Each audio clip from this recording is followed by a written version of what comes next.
Hey y'all, it's Rick here with a video for Uncommon Communion, recording on Saturday early afternoon, something that I really wanted to record and share with you. Actually, I wanted to write about, but got too tired last night.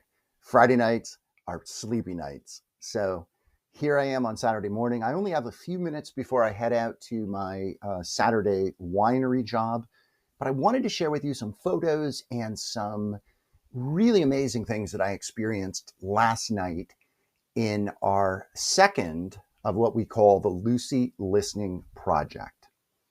Let's begin, though, as we always begin, with recognizing, realizing, and acknowledging that we are always and everywhere in the holy presence of the more and each other.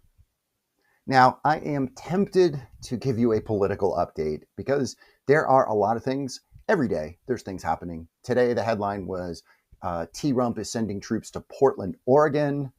That's crazy. We are hearing about how Mike Johnson is refusing to swear in the newest Democrat in the House of Representatives. He's dragging his feet on that so that they don't have that terrifying to the MAGA-ites vote on the Epstein release. And of course, yesterday's headlines was about three more names that came up linked to Epstein: Steve Bannon, Peter Thiel, and you guessed it, Elon Musk. So putting those things aside and recognizing that next week, y'all, there's a lot of things that are on the calendar: government shutdown, crazy meeting, and dangerous meeting that SecDef Hegseth is calling. So we'll have lots of political things to talk about. But I want to talk about something intentionally non-political. And yet I think a very important thing that I did yesterday evening on our town's, during our town's Fourth Friday celebration. So a little bit of background, and you can obviously also see the photos that I will be putting here as well. So I live in Columbus, but the next town up is Westerville, and that's where my wife teaches, in Westerville City Schools. That's where the winery is that I work. That's where the church is that I attend. So I'm very closely linked to Westerville. Lived there for a number of years before we moved into the house that we are in now. So there's a special place for me in my heart for Westerville. And these Fourth Fridays, which happen during the warm months, in this case, it's May through October, every fourth Friday of the month. And as you'll see from the photos, they close the main street and vendors set up booths. There is food trucks, there is music, there is fun, and just an awesome, awesome vibe. And last night, yesterday, Friday night, for the second time, I set up something very simple. And again, you'll see a photo, two photos. One is looking at the street, and you'll see the lemonade stand that was right next to where I was standing. And then you'll see a reverse angle, which will show my sign and what it looked like, and my little table and chairs that were untouched. Nobody sat down, and I stood up the whole time as well. So it was super simple, and I think actually confusingly simple to people. All I was doing was asking people what was on their mind. And if and when they shared something, I gave them a nickel, a shiny nickel, mostly shiny nickels. But again, it's confusing because people would ask me, why are you doing this? What are you selling? What's the catch? And there is none, y'all. I was doing this on my own. And that is important because inevitably the organizer, one of the organizers of the event, came by. Took them a little bit. They didn't come by right away. And they said, well, did you pay for this? I said, no. And they said, well, you can't be here. And I said, why? I said, this is public space. I'm not on the main drag. He says, well, this whole area is, I'm like, okay. And I said, I'm not selling anything. I'm not giving anything but a nickel. I'm not taking anything. There's no flyers. There's no organization. And I'm just out here for a very simple reason. I know people are carrying a lot on their minds and their hearts, and I am here as a non-judgmental, active listener to just receive. And y'all, it convinced him. He kind of shook his head and walked away, and I wasn't bothered again. And it was interesting last night because, again, this was my second time. And I was wondering, the first time went so well. And you can read about that in a previous post from, I think it's June 27th is the last time I was out. And I missed the other two because of weather and previous commitment. But I was really eager to get this one. And you'll hear in my video on Thursday night, I needed this. I needed to take the pulse of the community. I needed to see what my neighbors and others were wearing and doing and thinking. And I needed to be of service, right? In a non-political way.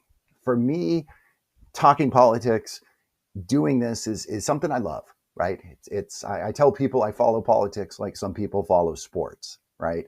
And I've actually been doing this for a very long time. I mean, I remember being 7 or 8 years old and watching the local news where I grew up in Houston, Texas. Now, whether it's a good idea for parents to allow a 6 or 7 or 8-year-old to watch the local news is up for debate. Nevertheless, I did it, and that interest carried on. So being out last night and just receiving was so powerful. My first question that I needed answered or was wondering about is, would there be any people that I saw last time, 2 months ago, June, coming back up, following back up? And the answer was no, unfortunately, at least nobody that identified themselves as such. There was one young woman who I met last time. She plays guitar at an open mic. Last time she had some time to chat. Last night she was on her way to that open mic, so we just said hello and I wished her well. Other than that, though, it was all first timers, and it was pretty amazing what some of the people said. And there was one in particular that was absolutely remarkable, and I'm going to save that one for last, and that'll be our last thought before I wrap up our time together. I love asking different ages. And quite honestly, it was the kids or the teens or young adults that were the most open to sharing. And I think, again, there was a number of adults that came up. There was a couple people of grandparent age. One had the daughter and the granddaughter, and she was very excited to share with me that this was multi-generations together. A little bit later, there was another grandmother who was very excited to share that a larger group of her family was there. And she pointed to them and was very proud. And I was very excited for her and for them. Also, there were young adults, college-age kids. Somebody shared with me early on that I said, "What's on your mind?" She says, "I am sleeping in my parents' hotel room and taking a shower in a non-communal area." And I said, "Oh, that's interesting." And we got to talking, and her mom was there. And this is a freshman at the university that's right there in Westerville, a stone's throw from where I was standing.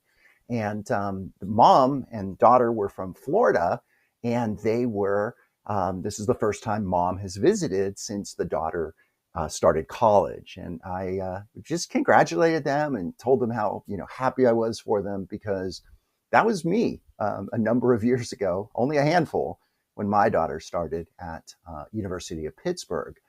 So I definitely could resonate and get with many of these folks. I heard multiple times students saying what's on their mind is the homework they should be doing.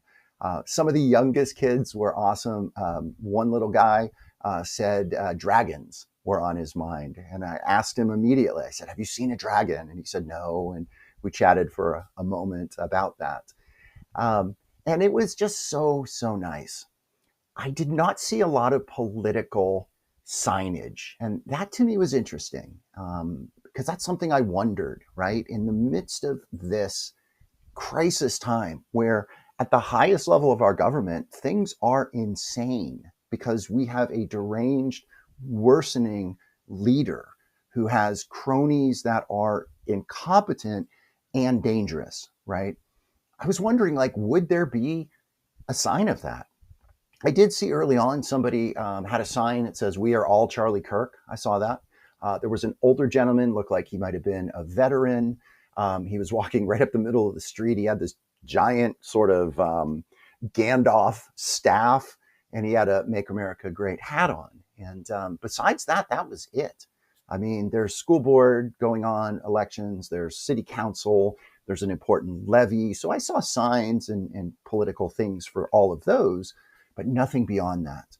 And actually, only one person, when I said, "What is on your mind?"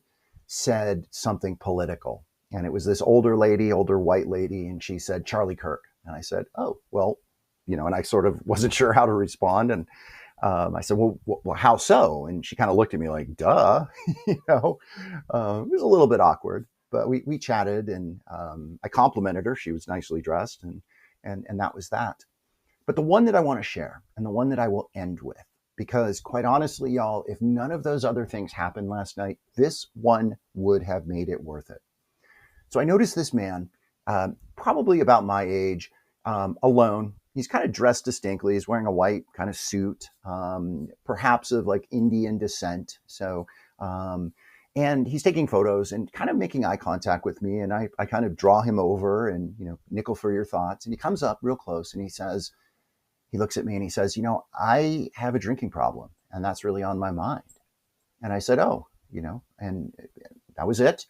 And he continued and he shared with me, and very sincerely and very much from the heart, about how he is a person of God and he doesn't know where God is in this, and just really struggling, and told me a little bit about where he works. And I shared with him, after listening and affirming him and thanking him for sharing that. I said, I have some 12-step experience. It's not AA, but I understand AA and the steps. And I said, "Have you ever been to a meeting?" And he says, "Yeah, I went once, but I don't know, where." And I says, "You know what? For me, that makes all the difference." And I said, being in a room where you can tell people what you just told me, sir, and people won't judge you, people won't shame you, they won't try to change you. All they will say is keep coming back.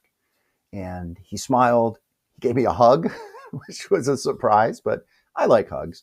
And I gave him a nickel and wished him well. And he said, I'll never forget this. He held up the nickel and he says, "I'm going to save this nickel." I gave him a shiny one. "I'm going to save this nickel as a remembrance of this conversation."